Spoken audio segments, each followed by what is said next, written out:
Rockstar সিনেমার প্রথম গান 'পিরিতি'। এই গানটা দেখার জন্য আমরা সবাই খুব এক্সাইটেড। আসল ব্যাপারটা কি জানেন তো? রকস্টার এমন একটা সিনেমা হতে যাচ্ছে, এর গানগুলো খুব প্রমিসিং হবে, এইটা অনেকেই আশা করছেন। মানে কলাকুশলী যারা এই সিনেমার, তারা তো প্রত্যেকেই খুব আশাবাদী যে দর্শকের কাছে প্রতিটা গানই খুব পছন্দের হয়ে উঠবে। এবার যেহেতু রকস্টারের এটা প্রথম গান, তাই দর্শকের মধ্যেও একটা সেই উদ্দীপনাটা আছে যে ফার্স্ট গান রকস্টার টিম ড্রপ করবে, কেমন হবে গানটা, ওয়াও ফ্যাক্টর তৈরি করতে পারবে কিনা। তো এরকম একটা আশা প্রত্যেকের মধ্যে আছে। আর ঠিক সেই সময় মোস্ট প্রবাবলি আমি এই 'পিরিতি' গানটার একটা ফ্রেম দেখে ফেলেছি।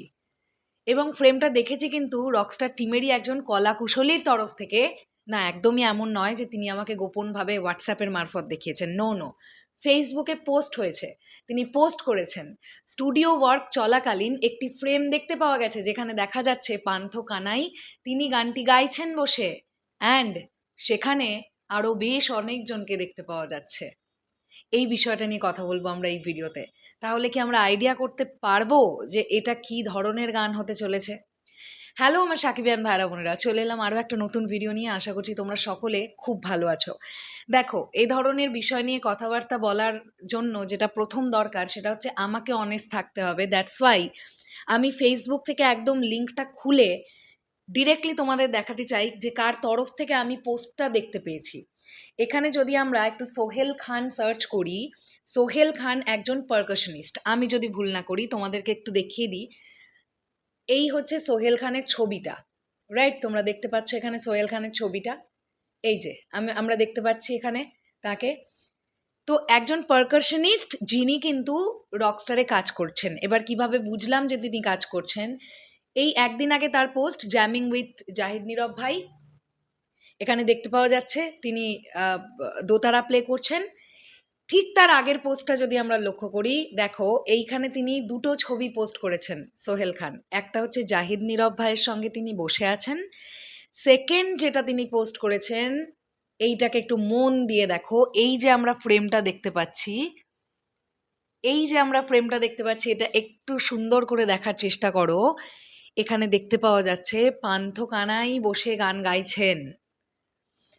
এক্স্যাক্টলি গান গাইছেন কিনা আমি বলতে পারবো না, এটা ছবিরও কোনো দৃশ্য হতে হবে পারে না, আমি এটা শিওর কিভাবেই বা বলছি তিনি গান গাইছেন। তবে সামহাউ একজন মিউজিশিয়ান হিসেবে আমার এটা মনে হচ্ছে যে এই গানটারই কাজ চলছে, এটা আমি শিওর নই। যাই হোক, তবে যেটা যদি এটা গানের দৃশ্যই হয়ে থাকে, তাহলে এখানে আমরা কি দেখতে পাচ্ছি? এখানে অনেকজনকে একসঙ্গে বসে থাকতে দেখা যাচ্ছে। পান্থকানাই তো আছেনই, তার সঙ্গে সঙ্গে আরও দু একজনকে বাদ্যযন্ত্র নিয়ে বসে থাকতে দেখা যাচ্ছে। উল্টো দিকের কিছু মানুষকে আমরা সেম কস্টিউমে দেখতে পাচ্ছি। এবার এক্স্যাক্টলি আমি এর থেকে বেশি কিছু এখন আইডিয়া করতে চাইছিও না বা করতে পারছিও না, কারণ আমরা শিওর নই যে এটা গানেরই ফ্রেম কিনা। তবে পান্থকানাইয়ের দৃশ্যের যে এটা একটা দৃশ্য, এটা তো আমাদের বুঝতে কোনো অসুবিধা নেই। নয় গান, নয় সিনেমার অংশটা, যেটা নিয়ে জাহিদ নীরব কাজ করছেন তার স্টুডিওতে। মোট কথা একটা ফ্রেম দেখতে পাওয়া গেছে। এবার এটা গানটারই ফ্রেম কিনা সেটা 'পিরিতি' গানটা এলে আমরা বুঝতে পারবো। তো যদি এটা গানের ফ্রেম হয়, তাহলে ব্যাপারটা এটুকু বলতে পারি আমরা খুব অন্য রকমের একটা গান পেতে যাচ্ছি। I think so. 'পিরিতি' গানটা কিন্তু কখনোই এরকম গান নয় যে মেগাস্টার শাকিব খান স্টেজে উঠে গিটার নিয়ে রক, মানে একদম একটা চিন্তাভাবনা নিয়ে রকিং স্টাইলে পারফর্ম করছেন। নো, 'পিরিতি' গানটা কিন্তু এ ধরনের গান নয়। 'পিরিতি' গানটা I think so it's a situational song. আমি শিওর নই, গানটা এলে বুঝতে পারবো। তবে গানটা আসার খুব দরকার, কারণ রকস্টার টিম তারা যদি এখনও ৩-৪টে প্রমোশনাল কন্টেন্ট ড্রপ করে, তো আজকে অলরেডি ১০ তারিখ চলে গেল। তো তাদের হাতে সময় কিন্তু আছে আর ১৬-১৭ দিন, ম্যাক্স টু ম্যাক্স।